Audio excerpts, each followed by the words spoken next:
정부가 조현민 전 대한항공 전무를 불법으로 등기이사에 올린 진에어에 대한 면허 취소 여부 결정을 사실상 연기했습니다. 대신 담당 공무원 3명은 관리 소홀 책임 등을 물어 수사 의뢰했습니다. 취재기자 연결해서 자세한 내용 알아봅니다. 강진홍 기자. 네, 정부 세종청사입니다.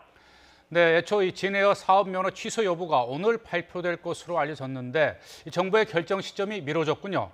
네, 그렇습니다. 국토교통부는 오늘 오후 진에어의 항공법 위반 관련 조치 계획을 발표했습니다.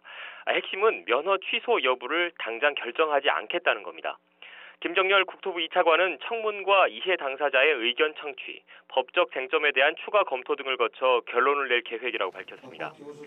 청문 절차는 보통 2달 이상 걸립니다. 따라서 진에어의 면허 취소 여부가 결정되는 시점은 최소 올해 하반기로 미뤄지게 됐습니다.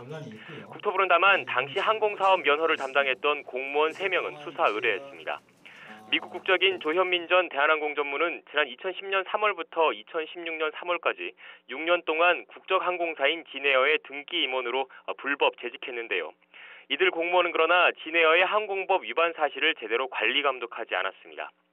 국토부는 이 과정에서 담당 공무원과 진에어에 유착이 있었는지도 수사해달라고 사정당국에 요청했습니다. 네, 진에어 면허 취소 여부와 관련해서 정부가 이렇게 신중한 입장을 보이는 이유는 뭔가요? 네, 항공법상 외국인이 국적항공사의 등기 임원에 불법 재직한 사실이 적발되면 사업 면허를 취소할 수 있습니다. 하지만 그럴 경우 파장이 만만치 않습니다. 당장 진에어 직원 1,700여 명과 만여 명에 달하는 협력업체 직원들의 생계가 큰 타격을 받을 수 있습니다. 다른 회사가 진에어의 사업권을 넘겨받더라도 고용 승계까지 시간이 걸리는 데다 구조조정 가능성도 배제할 수 없습니다. 지난해 말 기준 2만 4천여 명에 달하는 진에어 주주들의 손실도 정부로선 부담입니다. 사업 면허를 거둬들이는 순간 진에어 주식은 휴지 조각이 되기 때문입니다. 면허 취소가 가능한지에 대한 법적 논쟁이 있는 것도 정부의 연기 결정에 영향을 줬습니다.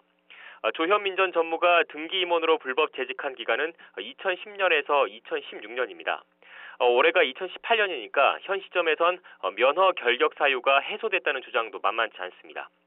이런 상황에서 정부가 사업 면허를 취소할 경우 진에어나 대한항공 측과의 소송전이 벌어질 수도 있습니다. 지금까지 정부 세종청사에서 YTN 강준원입니다.